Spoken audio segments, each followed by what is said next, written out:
So, Eren Yeager, the maniac who obtains freedom through diminishing everyone else's freedom. The maniac who was so hell-bent on obtaining freedom for his people in paradise, his friends, but not to himself. In Attack on Titan Final Season Part 2 Part 3, Eren, finally achieving his goal of freedom through the means of the rumbling, is standing on top of the clouds enjoying the view, while also turning a blind eye to the suffering that he's causing below. While Eren may think at the moment that he's experiencing freedom, he finally realized at the end after his friends stopped him that he's actually a slave to fate, freedom, and to himself. Like, he has the power to see into the future via the Attack Titan, and yet still chooses to follow the predetermined path. He said that because of the Attack Titan's powers, his head got all messed up. He can't tell the difference between the future, the present, or the past. He can only follow the path that has been laid in front of him. And it's so ironic that Eren, the kid who dreams of breaking free of the constricting walls that is restraining his freedom, would later use that same wall to exterminate other people's freedom away.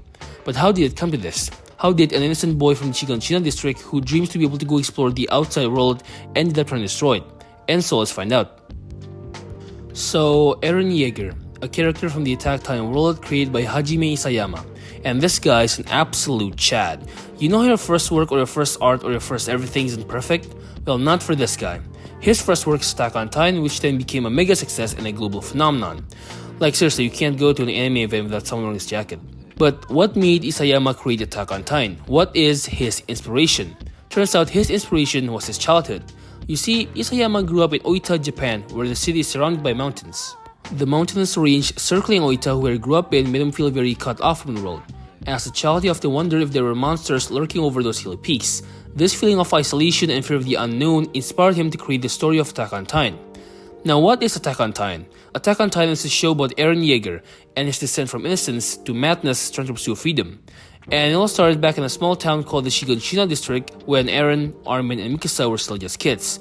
With Eren being the most hot-headed one, Armin the pacifist kid, and Mikasa being Eren's backup, guardian, bodyguard. Basically, she just protects Eren. But how did all of them came together? Well, for Eren and Mikasa, it's because Eren's dad, Grisha, was Mikasa's family doctor. Or something like that, I don't exactly remember what he was, but one day Grisha would come to do his regular checkups on the family with Eren, but found that the house was all messed up with blood everywhere. And so Grisha tells Eren to wait at the base of the mountain while he tells the police. But Eren, being the little hot-headed maniac he is, didn't go to the base of the mountain. Instead, he chose to rescue Mikasa by going to the cabin where she is kidnapped in and killed to overcapture. Now, while Eren is cutting loose of the rope that is tying her hand, Mikasa reveals that there is a third kidnapper. And as she said that, the third kidnapper appears and starts choking Eren. And this is when Mikasa activates her Ackerman genes. With her seeing Eren at the brink of death, she charges at the third kidnapper with a knife, stabbing him through the heart from the back. Now, moments later, or however long it was, Grisha and the police came to the cabin, and Grisha scolds Eren for his reckless actions, and Eren just replies with that he's just killing beasts that is just taking form of a human. Now, this is where we start to learn Eren's ideology of if anyone tries to take away his freedom or anyone else's, then he would not hesitate to take away theirs. Now, long story short, Mikasa, with her home trash and no parents, lives with Eren now. And this is also around the time when Eren met Armin. It was just like any other day, peaceful. Well, as peaceful as any day could be, with one blonde kid getting beaten up, that blonde kid being Armin. Now, the beating would last for quite a bit, and when it stopped with Armin all beaten up, Eren peeks out of the corner and asks Armin on why he doesn't fight back, and why is he okay to just be a loser forever. And Armin replies with that he's not a loser because he doesn't run away.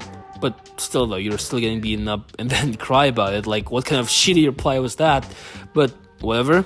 After that interaction, whenever Armin's about to get bullied again, Eren's there to stop them, which then he would lose and be saved by Mikasa. And the cycle repeats over and over again. Now fast forward a little bit and they're still doing their usual routine. Armin gets bullied, Eren saves them, then Eren gets saved by Mikasa.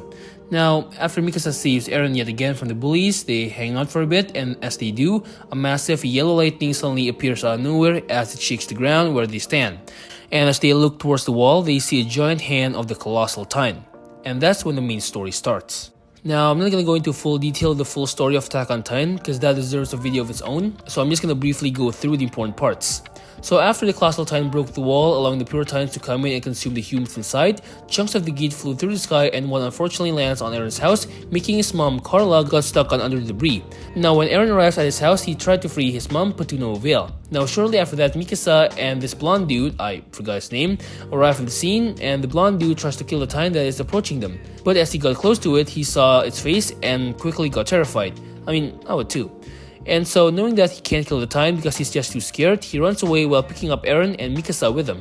And as they're running away, Aaron's mom got picked up by the Titan and gets eaten, while Eren watches from a distance being powerless to do anything. Spoiler alert, the blonde Titan turns out to be Grisha's ex-wife, so sheesh, exes, right? Now, Eren, after witnessing his mother's death, swore to wipe out all time from the face of the earth, and so, a couple of years later, after he's old enough, he signs up for the Survey Corps, where after graduating, his first task would be protecting the Trost district. They even got new shiny cannons and everything, but nowhere, like before, the Colossal Titan just appears and breaks through the gate, and so the Trost district arc begins. Now, this arc mainly focuses on two things. The first one is the secret of the Titans and Titan Shifters, and also the second one is to set the tone for the rest of the series. So for the first thing, the show introduced us to the main power set of the show, which is Titan Shifters.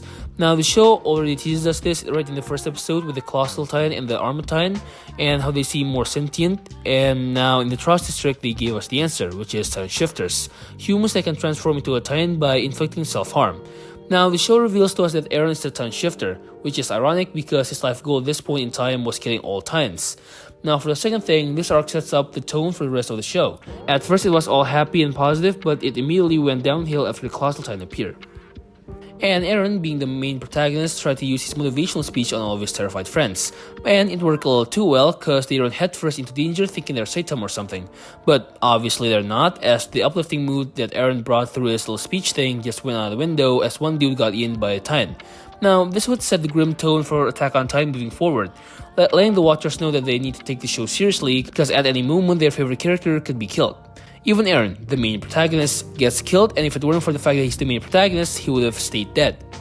Now, the battle for Trost continue as they discover that Eren is the Titan Shifter. Now, it took a little bit of convincing by Armin that Eren is not a threat to them, and so they accepted Eren and used him as an asset to plug the hole in the Trost district. And after that, we have some court scene about Eren where he gets absolutely stomped by Levi, so that Eren would be supervised by the Levi squad, and also as proof that Levi is not afraid of Eren and can control him. And then there's some training scene, yada yada yada, and so fast forward a bit, and they are having the 57th expedition to the outside world.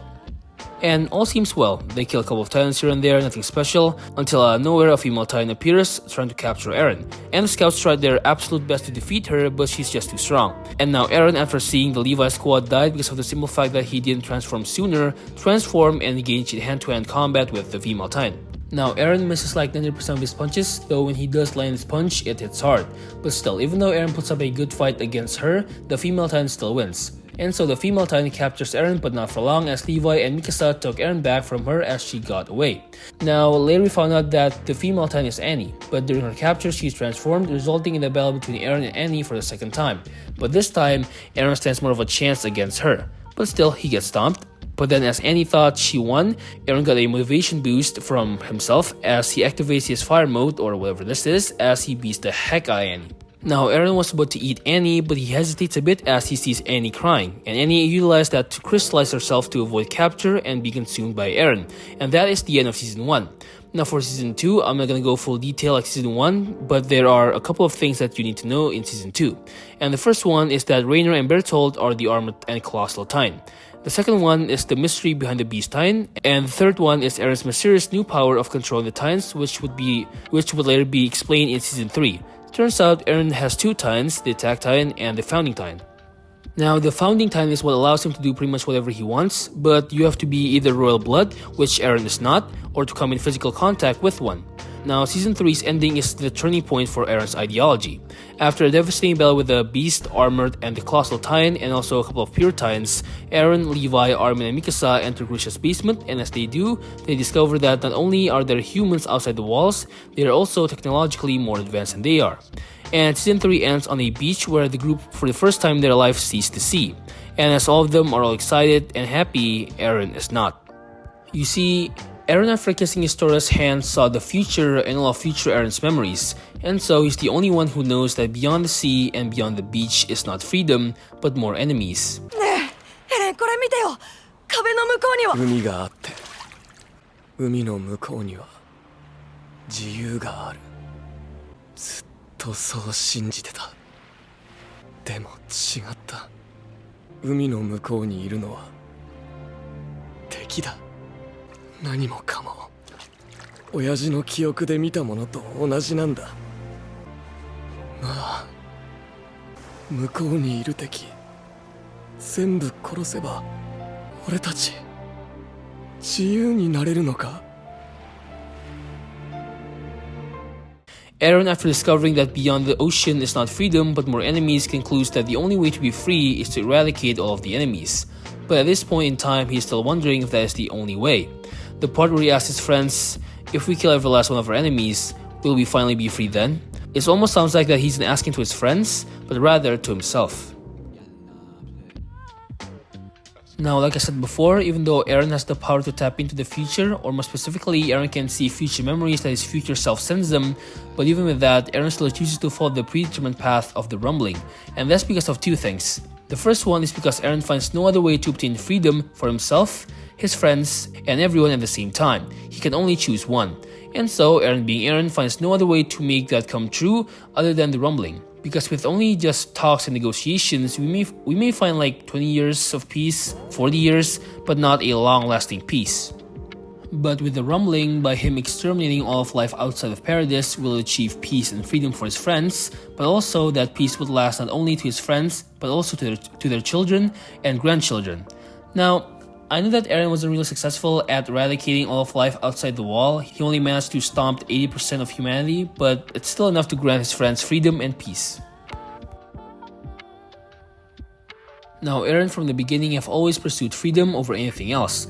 That drive for pursuing freedom comes from his childhood where his freedom is confined and restricted by the walls, and so Eren, in the pursuit of freedom, ironically became a slave to it. Whatever actions he takes is for freedom. His first goal in the show is eradicating all Titans from the world, and even though that goal came from a vengeful boy who just witnessed his mom got eaten, even though it came from vengeance, subconsciously I believe that it's also for freedom. And that is because all of his life the walls are restricting him of freedom from exploring the outside world. But that wall, from Eren's point of view, is only there because there are Titans outside of it. Now, Eren is much of a slave to fate and freedom as much as he is to himself, because future Eren has the power to alter the past, but he didn't. For example, remember the blonde smiling Titan that ate Eren's mom? Yeah, he was supposed to eat Bertolt, but Eren instructed it to not eat him and eat his mom instead, because everything has to go as planned, because he can't change anything. In the pursuit of freedom, he lost his own and became a slave to it. He had to become the monster that take away other people's freedom so his friends can take him out and became heroes, therefore obtaining freedom and peace that he never could. And even though the show's ending shows us that after a while war still continues, Eren still succeeds, because his goal was never to achieve long-lasting peace that lasts forever, but to make peace long enough for his friends to enjoy it. And so, in conclusion, Eren Yeager is a maniac in the pursuit of freedom, lost himself. He sacrificed everything to obtain freedom. He lost his mind, lost his morals, lost his smile, but most importantly, he lost himself. And now with the anime ending the series after a decade of its release, we finally can close the book of this one hell of a masterpiece of a story. Now, one last thing before we end the video, and that is the ending of Attack on Titan. I know that a lot or most people don't like it, and that's probably because they see Eren as this ultra-masculine Sigma male Chad. That's why they don't like the ending of the show, where Eren just breaks down and weeps. But I think that the scene where he breaks down and weeps as he screams that he doesn't want to die and wants to be with Mikasa and everyone is the scene where, despite his inhumane and cruel actions, deep inside of him lies a confused boy who got himself too much power and got lost in the way of pursuing freedom. And so that is it for the video. Congratulations for making it through till the end, and as always, thanks for watching and see ya.